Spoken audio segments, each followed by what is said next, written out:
نحمدہ ونصلی علی رسولہ الکریم اما بعد فاعوذ باللہ من الشیطان الرجیم بسم اللہ الرحمن الرحیم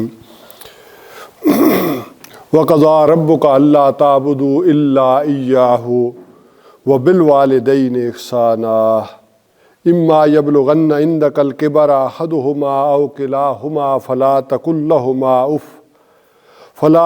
لهما اف ولا تنهرهما وقل لهما قولا كريما واخفض لهما جناح الذل من الرحمة وقل رب ارحمهما كما ربياني صغيرا ربكم أعلم بما في نفوسكم إن تكونوا صالحين فإنه كان للأوابين غفورا صدق الله العظيم رب اشرح لي صدري ويسر لي أمري واحلل عقدة من لساني يفقهوا قولي آمين یا رب العالمین۔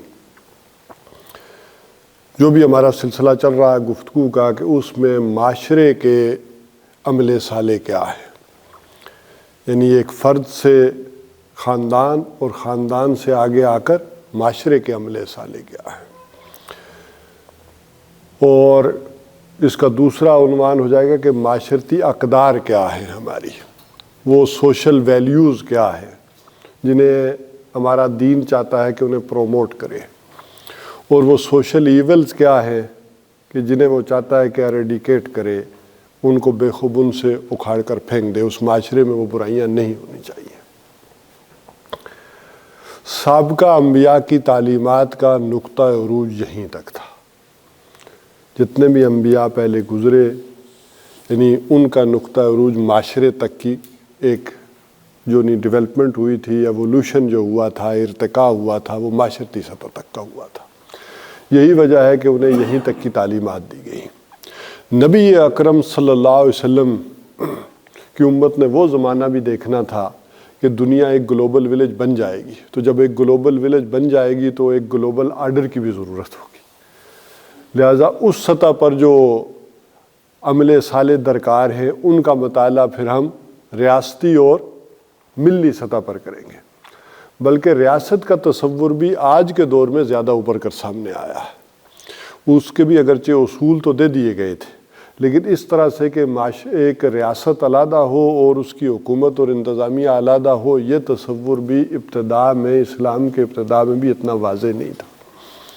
اس کے اصول تو دیے گئے، ظاہر بات ہے کہ جو بھی خلیفہ ہوتا تھا وہ اسی کو گویا ریاست سمجھا جاتا تھا، جو بھی حکمران ہے اگر اس کے خلاف بغاوت ہے تو سمجھی جاتی تھی کہ ملک کے خلاف بھی بغاوت ہے۔ آج کی دنیا میں یہ بڑی کلیئرٹی آ گئی ہے کہ حکومت اور شے ہے اور ریاست اور شے ہے۔ حکومت بلکہ تبدیل کرنا انسانوں کے حقوق میں داخل ہو چکا ہے، جبکہ کوئی شخص اگر پاکستان کے خلاف بات کرے گا تو یہ ریاست کے خلاف بات ہوگی، کوئی حکومت کے خلاف بات کرے گا تو یہ کوئی بغاوت کے درجے میں نہیں آئے گی۔ تو بہرحال معاشرتی سطح پر یہی وجہ ہے کہ حبر الامہ حضرت عبداللہ ابن عباس رضی اللہ تعالیٰ عنہ نے کہا ہے کہ یہ جو سورہ بنی اسرائیل کا تیسرا اور چوتھا رکوع ہے یہ تورات کے احکام عشرہ کا خلاصہ ہے، یعنی جو تورات میں احکامات دیے گئے ان کا گویا کہ یہ خلاصہ ہے جو بیان کر دیا گیا ہے، 10 کمانڈمنٹس۔ اسی طرح یہ مختلف میں نشان لگا رہا تھا، کوئی جو مجھے مل گئے، کوئی چیزیں ابھی نہیں ملی، کہ مختلف مقامات پر بالکل اسی اسلوب کے ساتھ یعنی انہی احکامات کا ایک خلاصہ ایک آیت میں بھی دے دیا گیا، 2-3 آیت میں، اور پورے رکوع میں بھی دے دیا گیا۔ اگر میں دیکھوں تو سورہ نساء کی جس میں معاشرتی احکامات آئے ہیں، سورہ نساء کی آیت نمبر 36 میں یہی خلاصہ بیان کر دیا گیا۔ اسی کو ذرا کھل کر اور بیان کر دیا گیا سورہ بقرہ کی آیت نمبر 83 میں، اور اسی کو سورہ انعام کے رکوع نمبر 19 میں بھی یہی ساری باتیں جو ہے ایک مختصر انداز کے اندر وہاں بھی بیان کر دی گئی۔ تو میں چاہ رہا تھا کہ اس کا بھی ایک جائزہ اب آپ کے سامنے رکھ دوں، وہاں کس اسلوب میں بات آئی۔ قل تعالوا، حضور صلی اللہ علیہ وسلم کی زبان مبارک سے کہلوایا جا رہا ہے کہ آؤ، اتلو ما حرم ربکم، آؤ میں تمہیں بتاؤں نا کہ تمہارے رب نے تمہارے اوپر کیا حرام کیا ہے۔ تم ان چیزوں کے حرمت میں پڑے ہوئے کہ یہ حلال ہے یہ حرام ہے، تو سب سے بڑا حرام کیا ہے؟ اللہ تشرکو بی شیئا، سب سے بڑا حرام یہ ہے کہ تم اللہ کے ساتھ کسی کو شریک نہ کرو، وَبِالْوَالِدَيْنِ احسانا، اور والدین کے ساتھ حسن سلوک کرو۔ تو یہاں بھی اسی اسلوب نے آپ کہہ لیں کہ ہم پڑھ آئے تھے وہ آیات کہ وَقَضَىٰ رَبُّكَ أَلَّا تَعْبُدُوا إِلَّا إِيَّاهُ وَبِالْوَالِدَيْنِ احسانا وَلَا تَقْتُلُوا أَوْلَادَكُم مِّنْ إِمْلَاقٍ، یہ بات بھی وہاں ہم پڑھائے تھے۔ نَحْنُ نَرْزُقُكُمْ وَإِيَّاهُمْ وَلَا تَقْرَبُوا الْفَوَاحِشَ، یہ میں ترجمہ نہیں کر رہا، پھر ڈیٹیل میں جائیں گے، آپ ذرا توجہ فوکس رکھیں گے تو ایک مفہوم ہے جو کنوے ہو جاتا ہے۔ ما ظہر منہا وما بطن، چاہے وہ بے حیائی کھلی ہو چھپی ہو۔ ولا تقتلوا النفس التي حرم اللہ الا بالحق، یہ تو ہم نے کئی بار یہ آیت پڑھی کہ کسی ہر جان محترم ہے مگر جس کو حق جس کے اوپر آ جائے، قانون نافذ ہو جائے۔ ذالکم وصاکم بہ لعلکم تعقلون، یہ وہ چیزیں جو تمہیں وصیت کی جا رہی ہیں تاکہ تم عقل سے کام لو۔ تو یعنی اس انداز میں بھی یہ ساری باتیں آ رہی ہیں۔ اسی طرح ولا تقربوا مال الیتیم الا بالتی ہی احسن حتی یبلغ اشدہ، یتیم کے مال کے بارے میں بھی آ گیا۔ واوفوا الکیل والمیزان بالقسط، ناپ تول کی بات بھی آ گئی۔ اسی طرح لا تکلف نفسا الا وسعہا، کسی جان کو بھی مکلف نہیں ٹھہرایا جائے گا، تکلیف نہیں دی جائے گی مگر اس کی جو کیپیسٹی ہے اس کے مطابق۔ وَإِذْ قُلْتُمْ فَعْدِلُوا، اور جب گفتگو بھی کرو تو اس میں بھی بات کرو تو عدل ہو۔ وَلَوْ كَانَ ذَا قُرْبَىٰ، چاہے وہ تمہارا قریبی کیوں نہ ہو۔ وَبِعَهْدِ اللَّهِ أَوْفُوا، اور اللہ کے عہد کو پورا کرو۔ ذَلِكُمْ وَصَّاكُمْ بِهِ لَعَلَّكُمْ تَذَكَّرُونَ، یہ وہ چیزیں کہ جن کی تمہیں وصیت کی جا رہی ہے تاکہ تم اس سے یاد دہانی حاصل کرو۔ اسی طرح وَأَنَّ هَٰذَا صِرَاطِي مُسْتَقِيمًا، اور یہ ہے میرا راستہ جو سیدھا ہے۔ فَاتَّبِعُوهُ، پس اس کی پیروی کرو۔ یہ جو بات حضور نے شروع کی تھی ان آیات سے کہ کل تعالوا واتلوا ما حرم، تو وہ یہ ہے راستہ۔ ولا تتبعوا السبل، اور مت اختیار کرو جو ہے مختلف راستے۔ فتفرق بکم عن سبیلہ، جو تمہیں اس کے راستے سے متفرق کر دیں۔ ذالکم وصاکم بہ لعلکم تتقون، یہ وہ پھر وہی ساری باتیں آ رہی ہیں۔ اچھا اب اس کو جوڑ لیں 10 کمانڈمنٹس کے ساتھ، وہ بات پھر یہاں آ گئی۔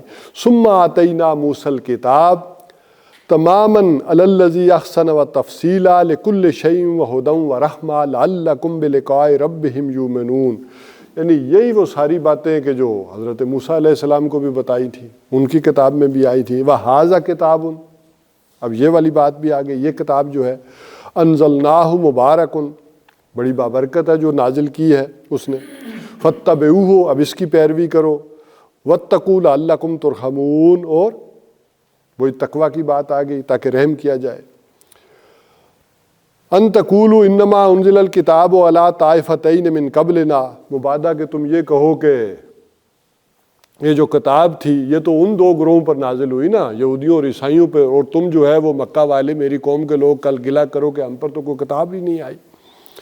وَإِن كُنَّا عَن دِرَاسَتِهِمْ لَغَافِلِينَ، اور ان کے پڑھنے سے تو ہم غافل تھے، یعنی وہ عبرانی زبان میں تھی، دوسری زبانوں میں، ہم عربی تھے تو ہمیں پتہ نہیں تھا، تو تمہارے پاس بھی اب یہ گویا کہ آ گئی ہے۔ او تقولوا، یا مبادہ تم یہ کہنے لگ جاؤ، لو ان انزل علینا الکتاب، اگر ہم پر نازل ہو جاتی کتاب، لَكُنَّا أَهْدَىٰ مِنْهُمْ، تو ہم ان سے زیادہ ہدایت پر ہوتے۔ یہ تو پیسے، جیسے آدمی نہیں کہتا یہ دیکھو نا کیا للے تللے کر رہا ہے، اس کو پیسے ملے، عہدہ ملا، مجھے ملا ہوتا تو میں کبھی نہ کرتا۔ تو یہ تو وقت آنے پر پتہ چلتا ہے پھر کیا کرتا ہے آدمی یا کیا نہیں کرتا۔ فقط جاءکم بینۃ من ربکم وہدی ورحمۃ، اور اب تمہارے پاس یہ تمہارے رب کی ہدایت اور بینہ واضح شے آ چکی ہے تمہارے رب کی طرف سے۔ فمن اظلم ممن کذب بآیات اللہ وصدف عنہا، اب گویا کہ انسان کا چوائس ہے کہ کون اس سے پہلو تہی کرتا ہے اور کون جو ہے وہ اس کو جھٹلاتا ہے۔ سنجزی الذین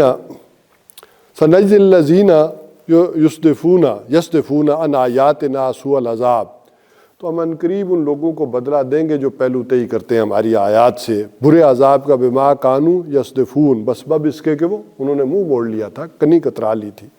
اچھا یہ رکوع جو ہے وہ گویا کہ لمبا ہے لیکن 19واں رکوع اس میں سر نہیں، میں رکوع سے آگے ہی چلا گیا۔ یہ رکوع جو ہے اس کے اندر یہ ساری باتیں اسی طرح سے وہی آ گئی 19ویں رکوع میں مکی صورت کے اندر جو کہ یہاں آئی ہیں۔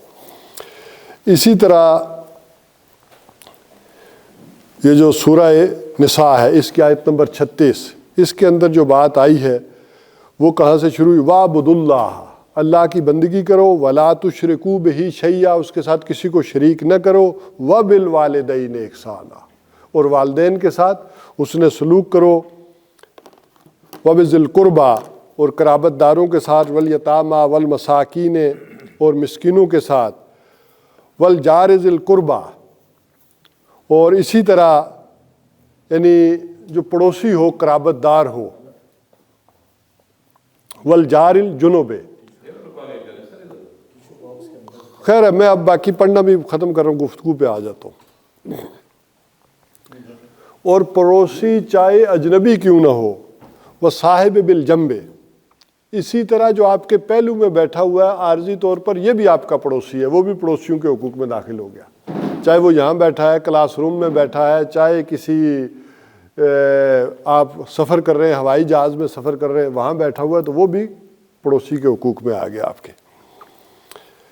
وابن السبیل، اور اسی طرح جو راستے کا مسافر ہے وہ بھی آ گیا۔ تو بہرحال یہ وہ باتیں ہیں کہ جو مختلف اسلوب کے اندر مختلف انداز میں یہی باتیں مختلف جگہ پر آ گئی۔ اب یہاں سے جو آغاز ہوتا ہے تو وہ یہ ہے کہ ایک بات تو طے ہے کہ جو اسلامی معاشرہ ہے اس کا اصل الاصول اور اس کی بنیاد ہوگی وہ توحید کے اوپر۔ وَقَضَىٰ رَبُّكَ أَلَّا تَعْبُدُوا إِلَّا إِيَّاهُ وَبِالْوَالِدَيْنِ إِحْسَانًا، یعنی تیرے رب نے یہ صاف صاف فیصلہ کر دیا ہے کہ اس کے سوا کسی کی بندگی نہیں ہوگی، جسے ہم کہتے ہیں نا کہ اٹ از ڈیسائیڈڈ، اب اس پہ کوئی کمنٹس نہیں ہوں گے، کوئی بحث مباحثہ نہیں ہوگا، یہ گویا کہ طے کر دی گئی ہے بات کہ اللہ کے سوا کسی کی بندگی نہیں ہوگی۔ اب اس کو جوڑ لیں اس بات کی طرف، جب ہم ایک انڈیویجول کا عمل صالح پڑھ رہے تھے، انفرادی طور پر ایک فرد کا عمل صالح، تو اس میں مرکزی حیثیت تھی نماز، اس کے اندر ساری اس کی اپائنٹمنٹ، ساری اس کی چیزیں ایک نماز کے اندر جو ہے وہ بنی ہونی چاہیے، جبکہ ایک اسلامی معاشرہ ہے وہ توحید کی رسی میں بنا ہونا چاہیے۔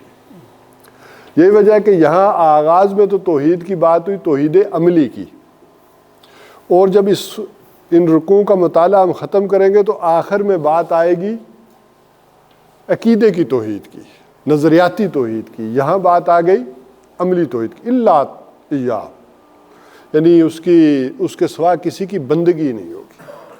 اور بندگی سے مراد یہ نہیں ہے کہ نماز روزہ حج زکوٰۃ، بلکہ بندگی یہ ہے کہ ہر وقت انسان اللہ تعالیٰ کی اطاعت کرے، ہر کام میں کرے، اور وہ اطاعت کرے محبت کے ساتھ، یہ ہے عبادت، کہ انسان کی اطاعت، و اطاعت تو آدمی کرتا ہی ہے نا، آپ نے اپنے افسروں کی ہوگی اطاعت، کوئی حکمران آ جائیں تو کرنی ہی پڑتی ہے، لیکن وہ آدمی ہو سکتا ہے دل سے نہ کرتا ہو، وہ اطاعت جو محبت کے ساتھ کی جائے وہ بنتی ہے عبادت۔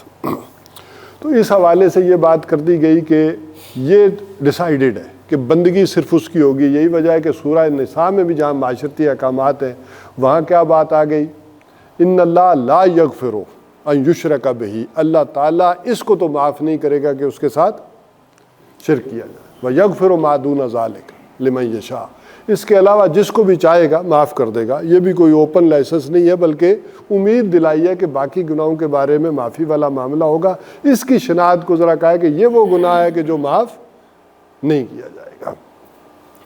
اور اسی میں اس کا جو دوسرا مقام ہے جو ہم پڑھ آئے تھے سورہ لقمان، اس کا جو دوسرا رکوع تھا وہ ہم نے پڑھا تھا، تو وہاں بھی یہ دونوں باتیں آ گئی تھیں کہ وَإِذْ قَالَ، اور یاد کرو کہ وَإِذْ قَالَ لُقْمَانُ لِابْنِهِ وَهُوَ يَعِظُهُ يَا بُنَيَّ لَا تُشْرِكْ بِاللَّهِ إِنَّ الشِّرْكَ لَظُلْمٌ عَظِيمٌ، اور اس کے فوراً بعد بھی کیا آ گیا تھا؟ وَوَصَّيْنَا الْإِنسَانَ بِوَالِدَيْهِ، تو یہ بات جو آ گئی کہ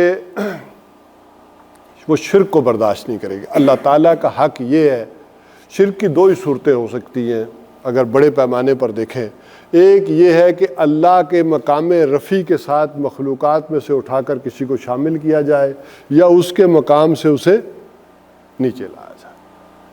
اب اسی کی باقی کورالریز ہوں گی، شاخیں ہوں گی دوسری۔ اب آ جائیے اگلی بات، والدین کے حقوق۔ جہاں تک اطاعت کا تعلق ہے، میں نے تمیدی گفتگو میں بھی یہ بات واضح کی تھی کہ اطاعت اور محبت اس میں اللہ کے بعد اللہ کے رسول ہیں صلی اللہ علیہ وسلم، کہ واطیع اللہ واطیع الرسول، اللہ کی اطاعت کرو، اللہ کے رسول کی اطاعت کرو. لیکن جہاں تک ادائے حقوق کا تعلق ہے وہاں اللہ کے حق کے بعد والدین کا حق.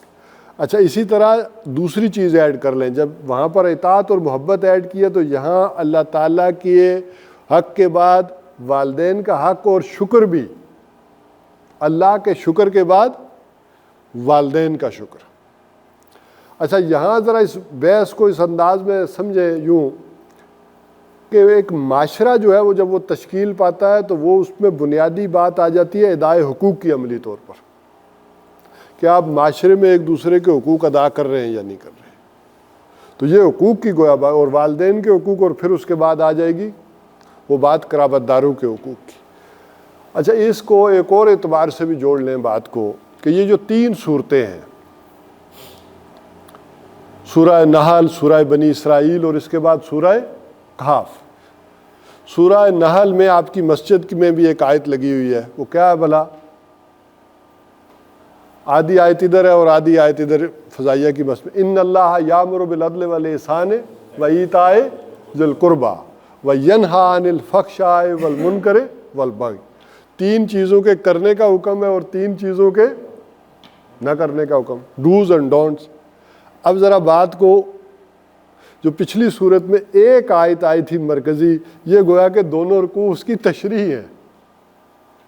یوں بھی ربط جوڑ لیں پچھلی صورت سے، سورہ نحل سے. اور وہ آیت ہے یہ سورہ نحل کی کہ ان اللہ یامر بالعدل والاحسان وایتاء ذی القربی وینہی عن الفحشاء والمنکر والبغی. یہ وہ آیت ہے کہ جو حضرت عمر بن عبدالعزیز علیہ الرحمہ نے جمعے کے خطبے میں شامل کی. آپ نے دیکھا ہوگا کہ اکثر خطبے میں یہ آیت پڑھی جاتی ہے، لیکن شامل کس نے کی تھی؟ حضرت عمر بن عبدالعزیز نے. تو اب وہاں ذرا دیکھیں کہ سب سے پہلی بات کیا آ رہی ہے؟ ان اللہ یامر بالعدل، اور پھر اس کے بعد احسان. تو یہاں عدل کی سب سے بڑا عدل اور سب سے بڑا حق کیا ہے؟ اللہ کے ساتھ کسی کو شریک نہیں کیا. وہاں کیا تو وہ ناانصافی سب سے بڑی آپ نے ٹاپ پہ وہ کر دی. ان الشرک لظلم عظیم، وہ ظلم کر دیا. اور اس کے بعد وہاں کیا حکم آ رہا ہے؟ احسان. تو یہاں کیا ہو گیا؟ وبالوالدین احسانا. اور وہاں تیسری چیز کیا ہے؟ آت ذی القربی. اور یہاں بھی تیسری چیز وہی قرابت داری کا معاملہ ہے. اور وہاں جو 3 چیزیں منع کی گئی ہیں وہی 3 چیزوں کی ڈیٹیل یہاں آ گئی. تو یہ صورتوں کے ربط کو بھی اس انداز میں بھی سمجھ لیا کریں کہ وہاں ایک آیت ہے اور یہاں اس کی تشریح میں 2 رکوع آ گئے. اسی طرح سورہ نحل کے آخر میں ایک عظیم آیت آتی ہے کہ ادع الی سبیل ربک بالحکمت والموعظۃ الحسنۃ وجادلھم باللتی ہی احسن.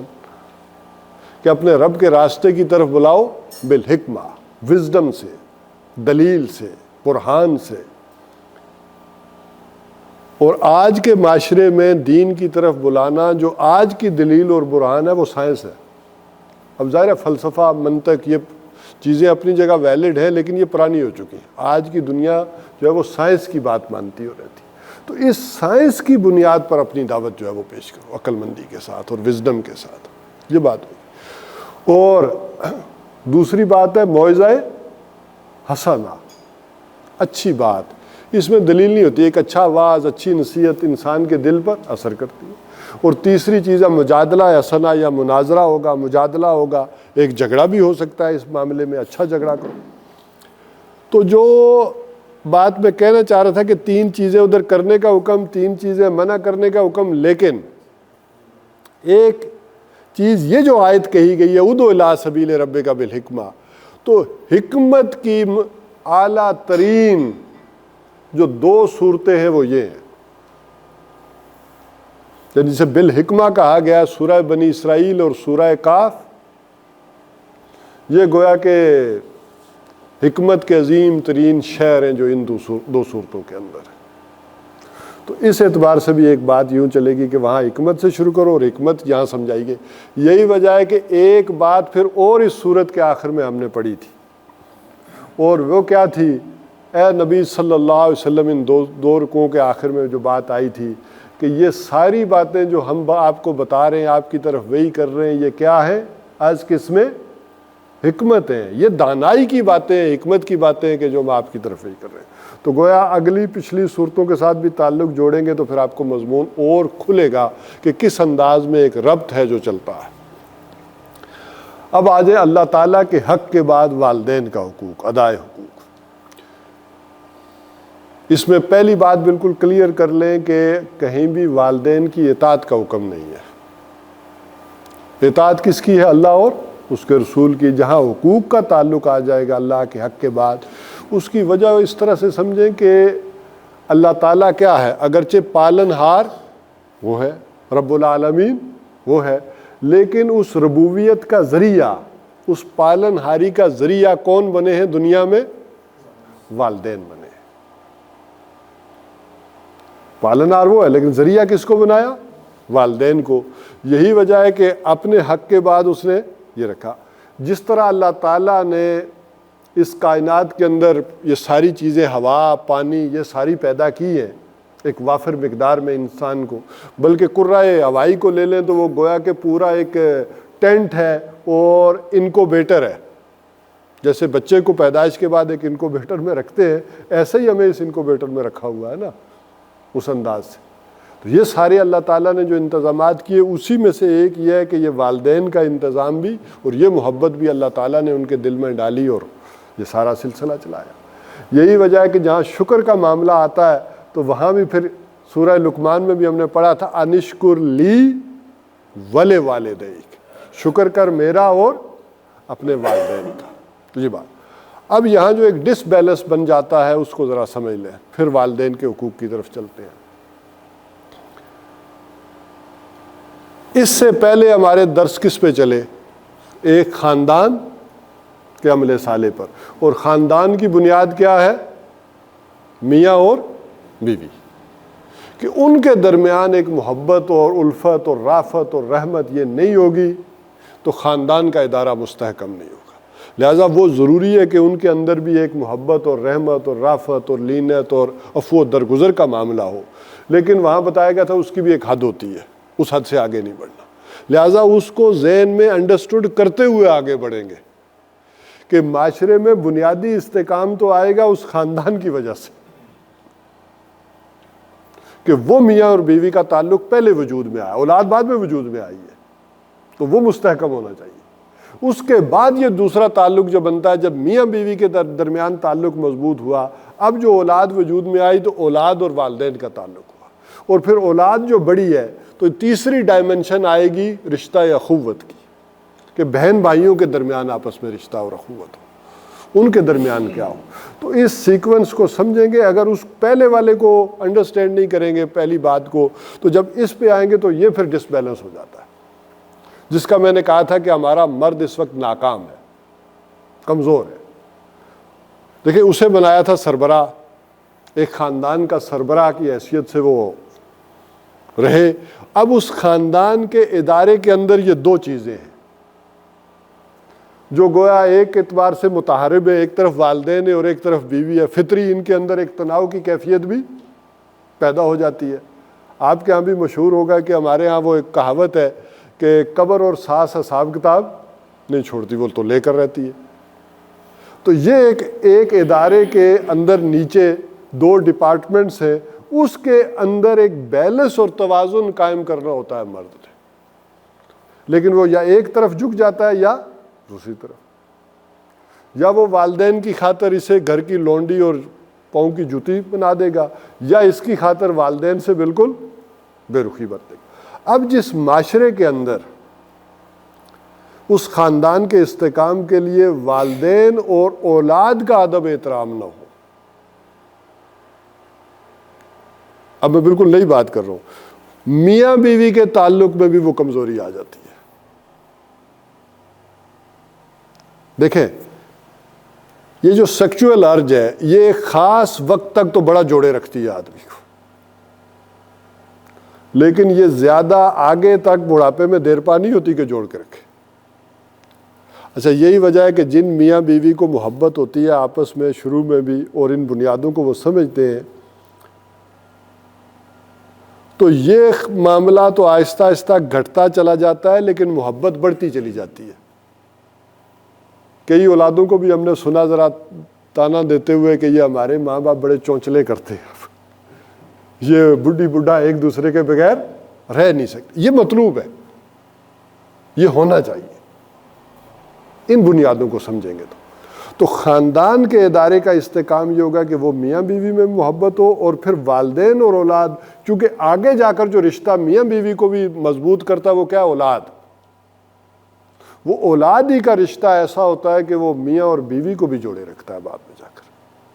تو جس معاشرے میں اولاد اور والدین کا رشتہ کمزور ہو جائے, اور آج کے معاشرے میں جیسے والدین کو بھی ایک لائبلٹی سمجھا جاتا ہے اور اولاد کو بھی ایک لائبلٹی سمجھا جاتا ہے, ایسٹ نہیں سمجھا جاتا. اچھا اس کے مقابلے میں ہندو معاشرہ وہ اپنے والدین کو ایسٹ سمجھتے ہیں. آپ نے اکثر دیکھا ہوگا ہندو جو خاندانی معاشرہ ہے اس کے اندر وہ والدین کی ان کے ہاں بڑی رسپیکٹ ہے. باپو جی باپو جی باپو جی باپو جی کر کر کے وہ سر پہ بٹھاتے ہیں. باپو جی کے مشورے کے بغیر نہیں کام ہوتے. تو اب یہ جو تعلق بنتا ہے, اگر والدین یہ محسوس کریں کہ یہ جو ہماری اولاد ہے یہ ہمارا خیال نہیں رکھے گی, تو وہ پوری طرح سے اپنے آپ کو ان پر انویسٹ نہیں کرتے. اور یہی مغربی معاشرے کا المیہ ہے. وہ جب بالغ ہو جاتے ہیں بچے تو انہیں نکال دیتے ہیں. وہ کہتے ہیں اب ہمیں اپنے بڑھاپے کے لیے بھی کچھ سیو کرنے دو نا, تم بالغ ہو گئے, ہماری جو لائبلٹی تھی, ذمہ داری تھی وہ ختم ہوئی, تمہیں پالنا پوسنا تھا, پال پوس دیا, اب جاؤ جا کر اپنا کام کرو خود. یہاں تک کہ بچیوں کو بھی نکال دیتے. اور پھر وہ نوجوان بچیاں اس معاشرے میں تجربے کرتی پھرتی ہیں, اور تجربے کے بعد جب انہیں سمجھ آتی ہے تو قیمتی ترین چیز گنوا چکی ہوتی. اچھا اسی طرح وہاں کوئی بچہ یا بچی جب اس تجربے سے گزرتا ہے, جب وہ دیکھتا ہے کہ میرے والد مجھے اکوموڈیٹ کر سکتے تھے, سیٹ کر سکتے تھے, انہوں نے نہیں کیا, تو اس کے اندر بھی ایک نفرت پیدا ہوتی. اور پھر وہ یہ بھی محسوس کرتے ہیں یہ خام خواہ ہماری نجی زندگی میں انٹرفیئر کرتے ہیں, لہٰذا انہیں سہولتیں ہی دینی ہے, نہ کوئی اولڈ ہاؤسز میں ہوں, کہیں ہوں, اس انداز میں دی جائے. تو ایک فیکٹر یہ ہے کہ جہاں میاں بیوی میں محبت ہو شدید, وہیں اولاد اور والدین کا تعلق بھی بڑا مضبوط ہو. ایک اسلامی معاشرے کی یہ ڈائمنشن جو ہے نا وہ اللہ تعالیٰ کے حق کے بعد اس لیے رکھی ہے. اب اس کے کچھ اور پہلو بھی ہیں جو ریلیٹیوز کے طور پر آئیں گے تو وہ وہاں نمایاں کروں گا. اب آیات پڑھ لیتے ہیں اس تمہید کے بعد. فرمایا وَقَضَىٰ رَبُّكَ أَلَّا تَعْبُدُوا إِلَّا إِيَّاهُ وَبِالْوَالِدَيْنِ إِحْسَانًا, اور والدین کے ساتھ کیا کرو, حسن سلوک کرو. إِمَّا يَبْلُغَنَّ عِندَكَ الْكِبَرَ أَحَدُهُمَا أَوْ كِلَاهُمَا, اگر وہ پہنچ ہی جائیں عندك تمہارے سامنے, وہ دونوں یا ان میں سے کوئی ایک, بڑھاپے کی عمر کو. اچھا دیکھیں جب تک تو وہ جوان تھے تو وہ مسئلہ اس شدت سے پیدا ہی نہیں ہوا. آپ کو چاہیے پیسے, آپ کو چاہیے فیسیں, آپ کو چاہیے باقی چیزیں, تو جو ابا جی نے کہا ضرور ادب احترام وہ جاری رہے گا, کیونکہ آپ پورے کے پورے کیا کر رہے ہیں, ڈیپینڈ کر رہے ہیں ان کے اوپر. یہ مسئلہ اس وقت شدت سے پیدا ہوتا ہے کہ اب آپ کماؤ پوت بن گئے اور والدین جو ہے وہ آپ کے اوپر ڈیپینڈ کرنے لگ گئے.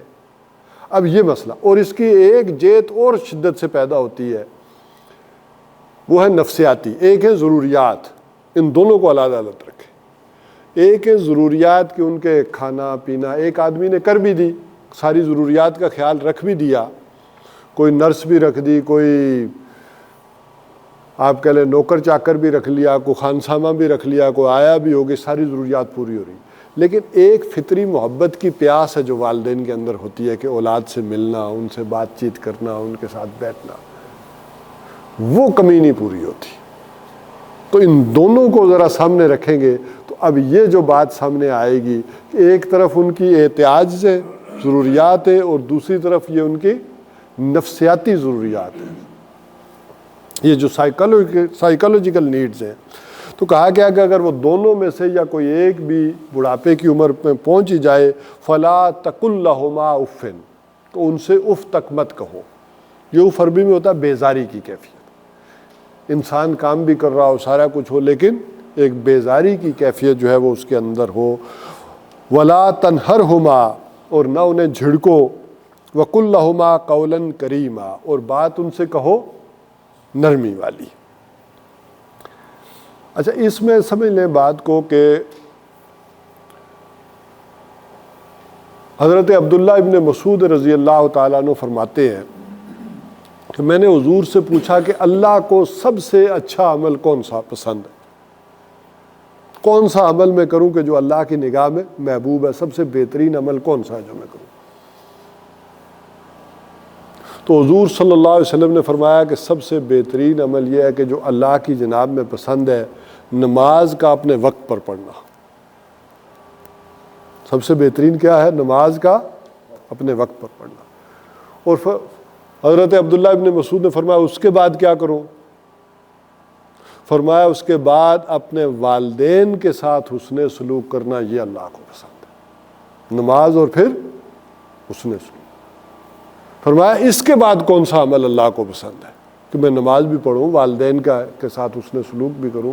اس کے بعد فرمایا اس کے بعد جہاد فی سبیل اللہ، اللہ کی راہ میں جہاد کرنا. اور یہاں جہاد قتال کے معنوں میں ہی ہے کہ اللہ کی راہ میں جان دینا، لڑنا، یہ اللہ کو پسند ہے. اچھا، اسی کو ذرا اس سیکوینس میں بھی دیکھ لیں.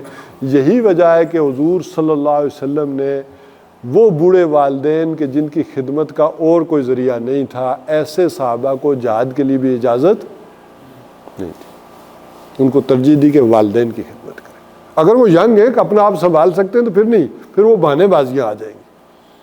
اور اگر کوئی اور بھی کر سکتا ہے تو ہاں، کوئی اور ان کا خدمت گزار نہیں ہے تو پھر اس کو اس پر ترجیح دی کہ ان کی خدمت گزاری کی جائے. اسی طرح ایک اور کام بھی جو عبادت میں داخل کیا گیا، دو چیزوں کو دیکھنا عبادت ہے. کہا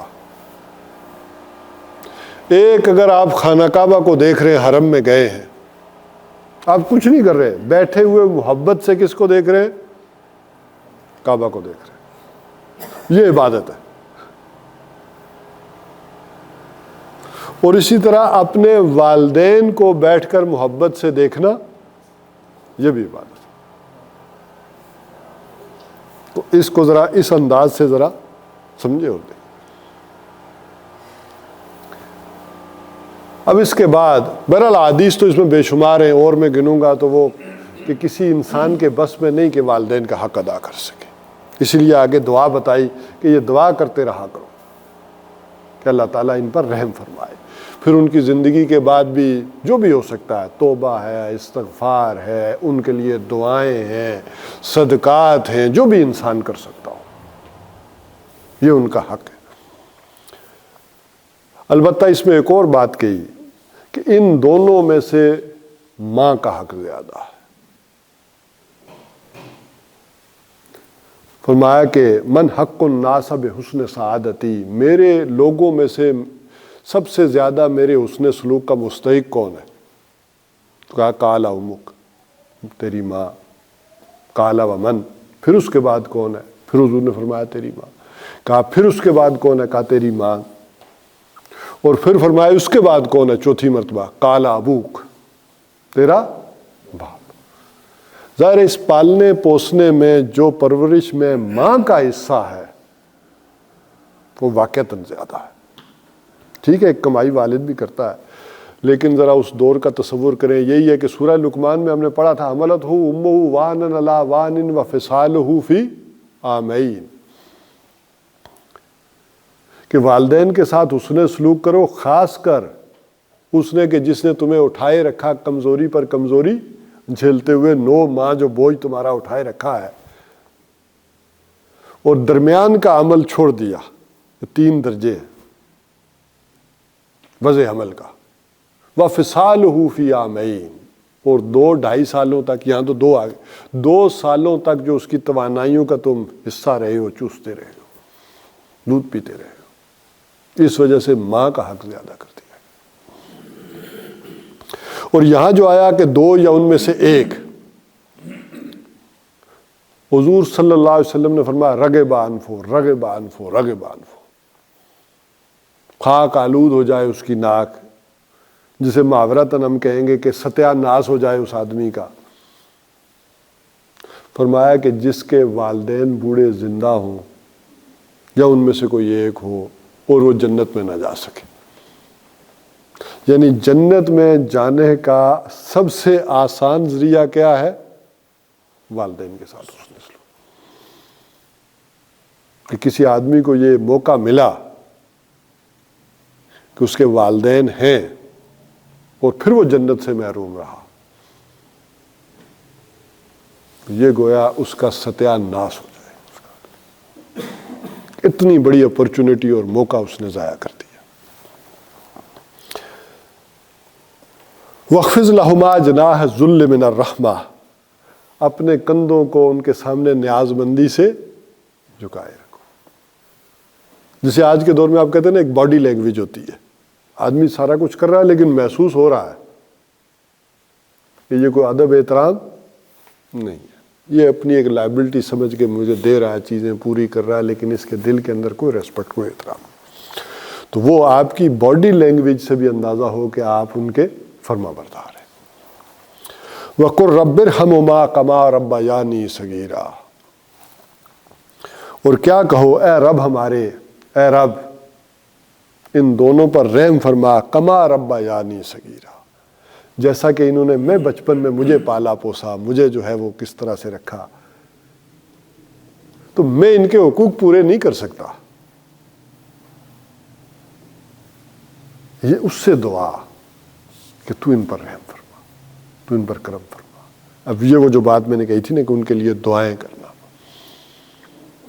ان کے لیے صدقہ خیرات کرنا پیچھے سے، یہ ہے کہ ان کا وہ حق کوئی پورا نہیں کر سکتا۔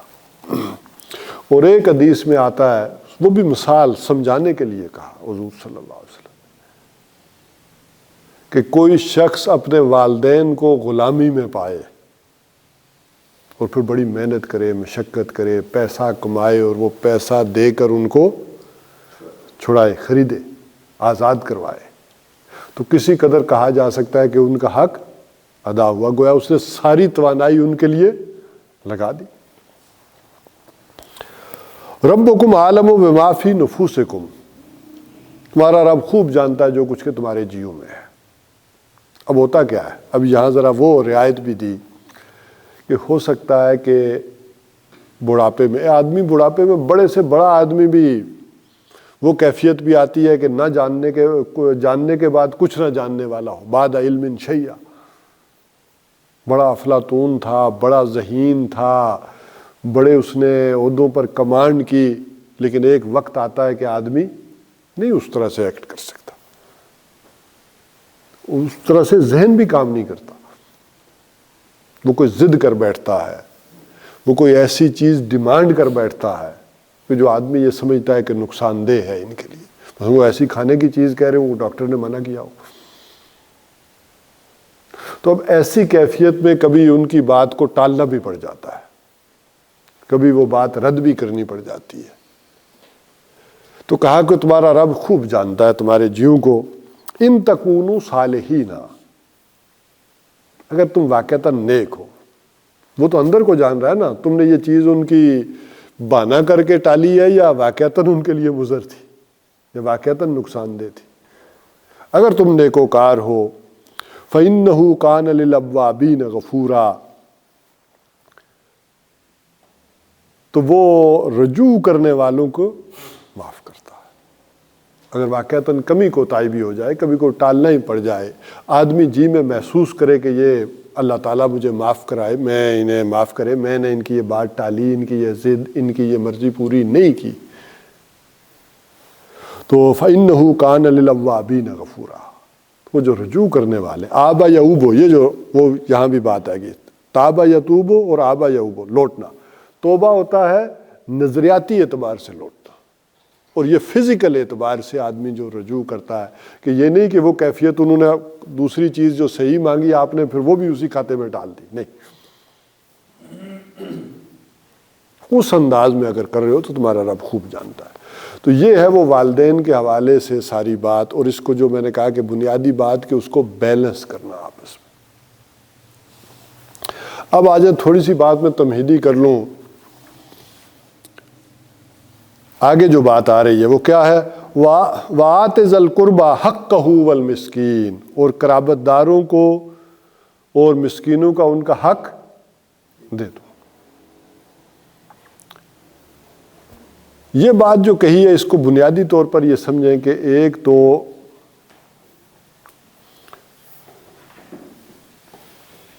جب معاشرے کے اندر ایک طبقاتی تقسیم ہو جائے گی اور معاشرے کے اندر بنیادی ضروریات نہیں اگر لوگوں کی پوری ہو رہی ہوں گی تو ایک چھینا جھپٹی، قتل، غارت، جھگڑا گلی میں، محلے میں، یہ اس کے اسباب بننا شروع ہو جاتے ہیں۔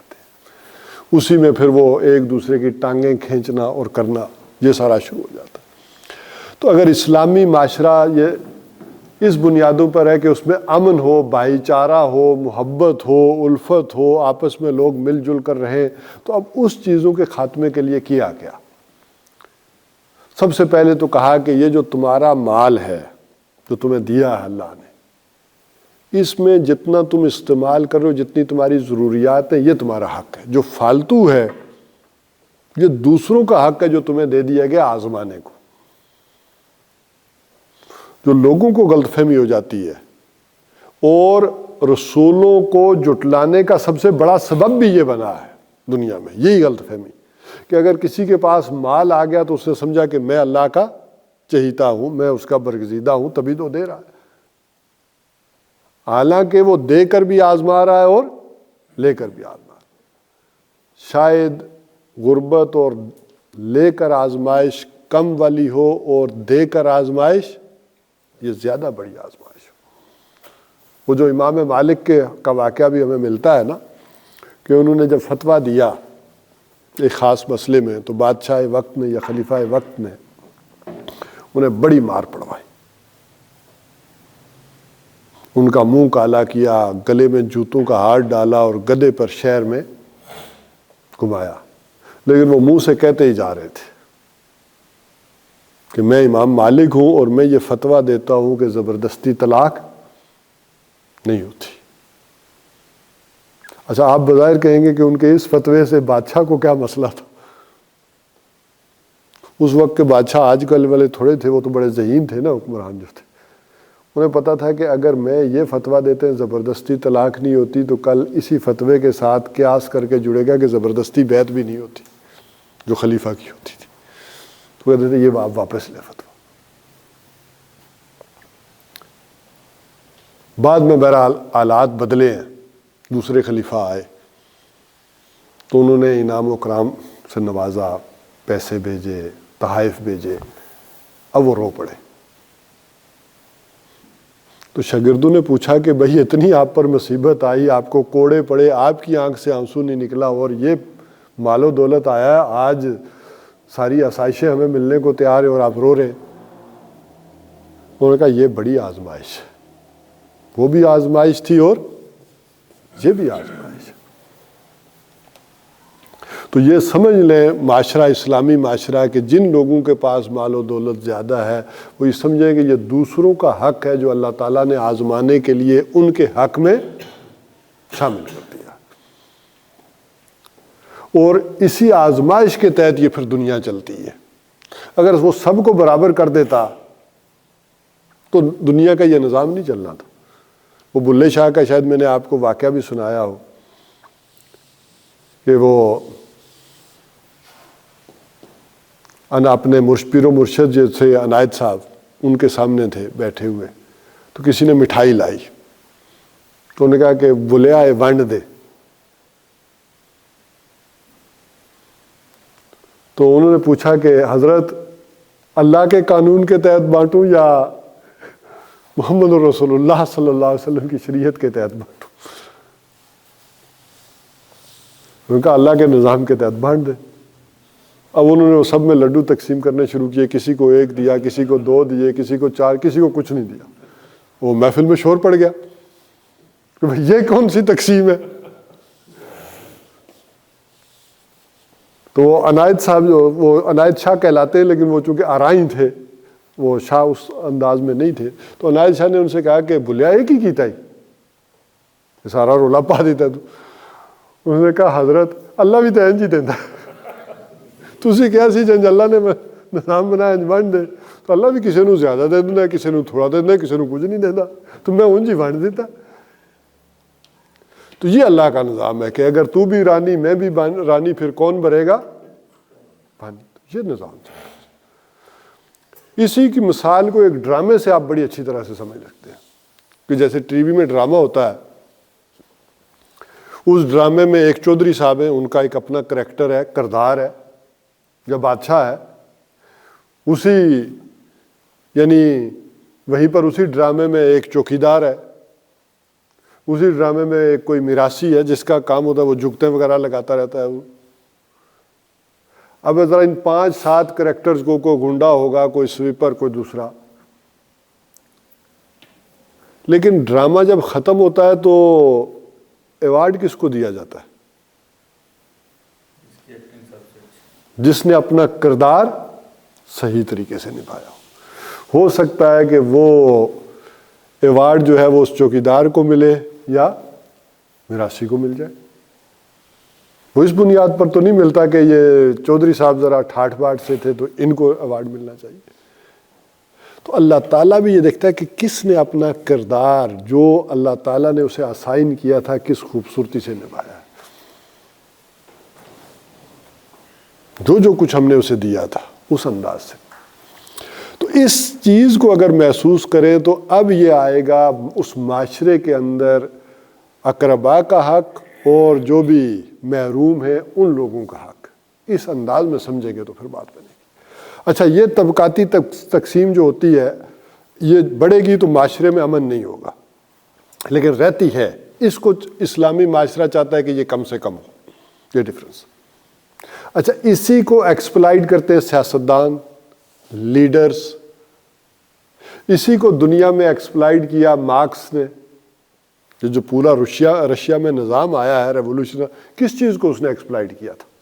اسی معاشی ناہمواری کو کیا تھا ایکسپلائٹ, جس کو علامہ اقبال نے شیطان کے ایک چیلے کی زبان سے کیا کہلوایا تھا.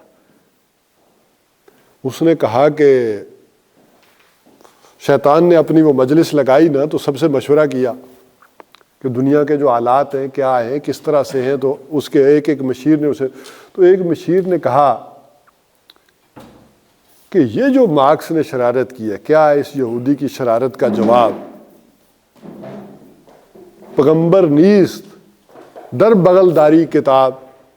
پیغمبر تو نہیں ہے لیکن اس کی کتاب نے تہلکہ مچا دیا دنیا میں. داس کیپیٹال جس کی بنیاد پر وہ ریولوشن آیا تو اس نے تو یہ کر دیا. ہمیں تو اس سے بڑا خطرہ ہے دنیا کو. انہی چیزوں کی وجہ سے تو ہم ایکسپلائٹ کرتے تھے, یہ کہہ رہا ہے کہ ختم کر دو. تو اب وہ شیطان کہہ رہا ہے کہ نہیں, تمہیں وہ غلط فہمی ہے, یہ ریولوشن آ رہا ہے, یہ سارا کچھ ہوگا نہیں. جو گریباں فطرت نے چاک کیے ہیں یہ انہیں رفو کر سکتے ہیں, رفو کر سکتے ہیں. یہ رفوگر جو ہے ان کو رفو کر سکتے ہیں. جب فطرت نے یہ مساوات نہیں رکھی تو ان کے کرنے سے یہ دنیا میں آ جائے گی. یہ غیر فطری کام ہے, یہ ہوگا نہیں. اچھا, یہ کہہ کب رہے علامہ اقبال جب ریولوشن پورے عروج پر ہے تو دنیا ڈر رہی ہے اس سرخ انقلاب سے. لیکن علامہ اقبال شیطان کی زبان سے کہلوا رہے ہیں کہ یہ ہونے والا کام نہیں ہے, یہ سسٹین نہیں کرے گا. یہ وہ کام کر رہے ہیں جو فطرت نے کے مخالف ہے. اس نیچر کے مخالف جا کر ہم کیسے یہ کام سارا کر سکتے ہیں؟ میں اس لیے کہہ رہا ہوں کہ ایک ویلفیئر اور ایک وہ شے ہے کہ جو اس انتہا تک ہے کہ یہ ساری چیز ختم ہو جائے, وہ ہو نہیں سکتی. اس میں امن کیسے قائم کیا جا سکتا ہے, اس میں کمی کیسے کی جا سکتی ہے, یہ ہے وہ بات. اور اس کے لیے پھر وہ سارا معاشی نظام ہے. ایک معاشرتی اقتصادی نظام کے تحت بھی پھر وہ ساری چیزیں آ جائیں گی. تو بہرحال اس ساری تمہید کو اگر آپ ذہن میں رکھیں گے تو پھر ہم جب ان آیات کا مطالعہ کریں گے، یا 2-3 منٹ کر لیتے ہیں. وَآتِ ذَا الْقُرْبَ حَقَّهُ، قرابت داروں کو ان کا حق دے دو. ہم نے تمہارے ساتھ شامل کر دیا ان کا حق، دو ان کو. والمسکین، اور مسکینوں کو بھی. تمہیں کوئی آدمی ہٹا کٹا نظر آ رہا ہے، مسکین وہ بھی ہے کہ جس کی قوت ارادی، ول پاور ختم ہو گئی ہو، دیکھنے میں بڑا صحیح لگتا ہو لیکن اندر سے ختم ہو چکا ہو، ول پاور نہ ہو. اکثر آپ نے دیکھا ایک پتلا سوکھا سا آدمی ہے لیکن ول پاور بڑی سٹرونگ ہے، وہ بڑے تگڑے سے آدمی کو ٹکر جاتا ہے اور گرا کے رکھ دیتا ہے، کام کر لیتا ہے. وابن السبیل، اور اسی طرح مسافر. وہ مسافر ہو سکتا ہے کہ اپنی جگہ بڑا لینڈ لاٹ ہو، کروڑ پتی ہو، کچھ ہو،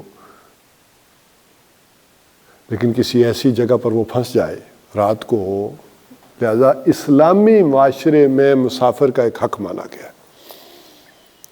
قدیم روایات کے تحت اب تو ہوٹلز بن گئے، بہت ساری چیزیں آ گئی. قدیم روایات میں کیا تھا کہ ایک مسافر آ جائے. یہ جو ہمارے مری کے علاقے ہیں نا، اس سائیڈ پر یہ جو کانوائے چلتے تھے، یہ سری نگر سے پنڈی اور پنڈی سے ادھر، تو اس میں مسافر رکتے تھے. تو کوئی نہ کوئی گاؤں کا بڑا مسجد میں رک جاتا تھا کہ عشاء کی نماز کے بعد دیکھتے ہیں مسافر کتنے ہیں جو یہاں قیام کریں گے. تو ان کے لیے کوئی کھانے پینے کا بندوبست مل جل کے، بس سب سے کہا جائے کہ ایک ایک پلیٹ سالن دو، اتنی روٹیاں دے دو ہر گھر سے. اس وقت اتنی فراوانی بھی نہیں ہوتی تھی رزق کی، ایک ایک دو، اور ان سب کو کھانا ہو سکتا ہے پوری بھی نہ آتی ہے، لیکن وہ بانٹ دیتے تھے کہ ایک ایک روٹی یہ لو سارے کھا لو. اس مسافر کا، اور آج کے دور میں بھی ویسا ہی ہے. اچھا ہمارے ہاں ذرا کیا ہوتا ہے کہ کوئی کراچی کا یا لاہور کا آدمی ہو، اس کی گاڑی آپ کے یہاں فضائیہ میں ٹکرا جائے تو سارے فضائیہ والے اکٹھے ہو جائیں گے، چاہے اس بیچارے کی غلطی نہ بھی ہو، سارے اس پہ چڑھ دوڑتے. یہ جو مسافر کا حق ہے اس کو دیکھنا چاہیے. اس سے غلطی بھی ہوئی ہے تو اس کو درگزر کیا جا سکتا، لیکن یہ کہ غلطی بھی ہماری ہو اور ہمیں زیادتی کریں، یہ ذرا بات درست ہے. وَلَا تُبَذِّرْ تَبْذِيرًا، اور دیکھو فضول خرچی میں مت اڑاؤ چیزوں کو، اپنی بات دولت کو اللو تللو میں مت اڑاؤ. ان المبذرین کانوا اخوان الشیاطین، یہ جو تبذیر کرنے والے ہیں یہ شیطانوں کے بھائی ہیں. اپنے پورے پچھلے سبق کو اس کے ساتھ پھر جوڑ لیں، دوہرا لیں. ایک ہم نے کہا تھا کہ کیا ہے اسراف. اسراف یہ ہے کہ جائز ضرورت پر ضرورت سے زائد خرچ کرنا. لباس آپ کی ضرورت ہے، جوتا آپ کی ضرورت ہے، گھر میں کھانا پینا ضرورت ہے، لیکن اس جائز ضرورت پر آپ نے زیادہ خرچ کیا. آپ کی جیب، آپ کا بجٹ اجازت دیتا تھا کہ آپ 4000 کا لباس لیں، 2000 کے جوتے لیں، آپ نے 2500 کے لیے آپ نے اسراف کیا. آپ کی گنجائش بنتی تھی 4000 کے لباس کی، آپ نے 5 لیا، اسراف کی. بڑی تھن لائن ہے، آپ نے 2 کا لیا، یہ بخل کر لیا. اور ایک ہے کسی چیز کی ضرورت ہی نہیں ہے، وہ چیز لینا، یہ تبذیر ہے جس کی سرے سے کوئی ضرورت نہیں تھی. اپنے فنکشنز میں، شادیوں میں، بیاہوں میں، گھروں میں، ڈیکوریشن پیسز کی صورت میں جس چیز کی ضرورت نہیں ہے وہ لینا، یہ تبذیر ہے. اور یہ شیطانوں کے بھائی کیوں کہا گیا؟ شیطان کا کام ہے کہ معاشرے کو پھاڑنا، لوگوں کو ایک دوسرے کے اندر نفرت اور عداوت اور حسد اور بغض پیدا کرنا. یہ جو تبذیر ہے یہ انسانوں کے اندر یہ شے پیدا کرتی ہے. آپ کو اندازہ نہیں ہوتا جب آپ اس طرح کی فضول چیزیں خریدتے ہیں، گھر لاتے ہیں، آپ کا کوئی گاڑی چلانے والا بھی ہے، آپ کے گھر میں کوئی خانسامہ بھی ہے، وہ دیکھ رہا ہے ایک بڑی فضول چیز آ گئی، انہوں نے اتنے لاکھ کی لائٹنگ کروا دی شادی پہ، جتنے پیسوں میں میری بیٹی کے ہاتھ پیلے ہو سکتے تھے۔ اب اس کا دل جو اندر سے پھٹتا ہے، تو دل پھاڑنا اصل میں کس کا کام ہے؟ شیطان کا۔ تو کوئی اس معاشرے میں کوئی انسان اگر دل پھاڑتے ہیں ایک دوسرے کے، وہ گویا شیطانوں کا کام کر رہے ہیں۔ وَقَانَ الشَّيْطَانُ لِرَبِّهِ كَفُورًا، اور شیطان اپنے رب کا بڑا ہی ناشکرا۔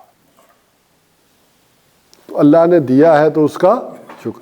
شیطان ذرا دیکھیں نا، یہاں ذرا اس بات کو بھی لیں، کیوں ناشکرا ہے؟ اللہ تعالیٰ نے اسے کیا مقام اور حیثیت دی؟ آپ کی اور ہماری کیا حیثیت ہے جو اس کو مقام اور حیثیت ملی تھی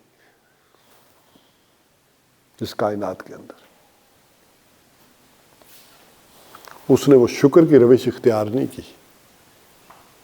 تو آپ کو کوئی پیسے ملے ہیں، عہدہ ملا ہے، کوئی سٹیٹس ہے، کوئی حیثیت ہے، تو اس کا دوسرا نتیجہ کیا نکلنا چاہیے؟ شکر والا نکلنا چاہیے۔ اور اس شکر کا عملی تقاضا کیا ہے؟ ادائے حقوق۔ یہاں پر میرا خیال ہے ہم بس کرتے ہیں، پھر اس سے آگے جو ہے وہ چلیں گے آئندہ کی نشست میں۔